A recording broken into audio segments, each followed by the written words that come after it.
भारत आता शिक्षित देश झाला असून निव्वळ खोटे आश्वासन आणि भूलताफा मारून तुम्हाला निवडणुका जिंकता येत नाही।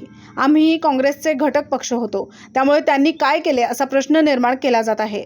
एकीकडे नरेंद्र मोदी आहेत जे देशाचा विजन सांगत आहेत, तर दुसरीकडे दुसऱ्या पक्षामध्ये पंतप्रधान पदाचा उमेदवार कोण हेच माहिती नाही। त्यामुळे अशा पद्धतीच्या राजकारणाला मतदाराचा प्रतिसाद देणार नाही। त्यामुळेच कॉल हा महायुतीच्या बाजूने आहे, मोदींच्या बाजूने आहे असं वक्तव्य प्रफुल्ल पटेल यांनी केले आहे।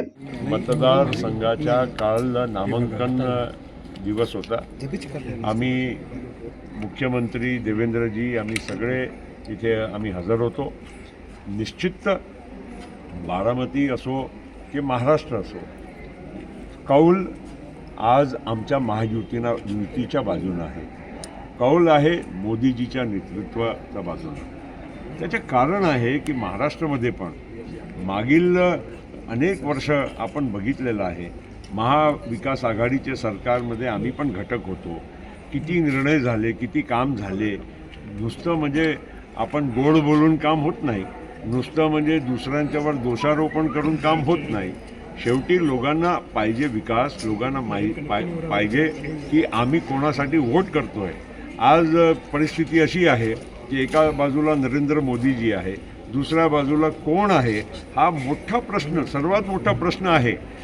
हे सगळे विरोधक म्हणतात आम्हाला निवडून द्या, मग आम्ही एक योग्य तुम्हाला म्हणजे प्रधानमंत्री देऊ। असं कधी होत नसते। शेवटी ही म्हणजे हे काळ आहे जिथे लोकांना माहीत असलं पाहिजे की आम्ही कोणासाठी मतदान करतोय, त्यांचे कार्यक्रम काय आहे। नुसतं म्हणजे दुसऱ्यावर दोषारोपण करून किंवा काही टीका करून हे काही एवढा मोठा देश, आता देश पहिल्यासारखा नाही आहे। आता शिकलेला देश आहे, तरुण देश आहे। देशामध्ये खूप वेगाने विकास झालेला आहे। लोकांची अपेक्षा आकांक्षा फार आता वेगळी आहे। ही गोष्ट तुम्हाला म्हणजे नाकारता येणार नाही। आणि आज तुम्ही विविध योजना बघा। आज म्हणजे जे युवकांच्यासाठी लोक म्हणतात ना बेरोजगारी आहे, हे का बघत नाही की 10 लाख रुपयेपर्यंत बिना गॅरंटी युवकांना त्यांच्या स्वरोजगार निर्माण करण्यासाठी आज त्यांना योजना आज मिळत आहे। नो गॅरंटी 20 लाख रुपयेपर्यंत आता ते मर्यादा वाढणार आहे। ते मुद्रा योजना जे आहे त्यापर्यंत 20 लाख कोटी आतापर्यंत लोकांना 50 कोटी लोकांना ते दिली गेली आहे। हे काही साधारण गोष्ट नाही आहे।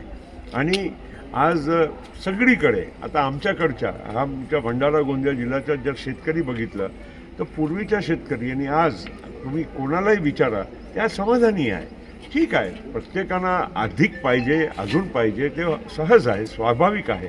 पण आज खऱ्या अर्थानं ती योजना आणि फायदा लोकांपर्यंत पोचत आहे। घर मिळत आहे, आज शौचालय मिळाले, घर घर नल से जल हा मोठी एक योजना आहे। आपण सगळं पाहिलेलं आहे ना या देशामध्ये की किती लोकांना त्रास होत होता। आज सगळे एक एक हळूहळू हे प्रश्न म्हणजे आज मार्गी लागलेले आहे।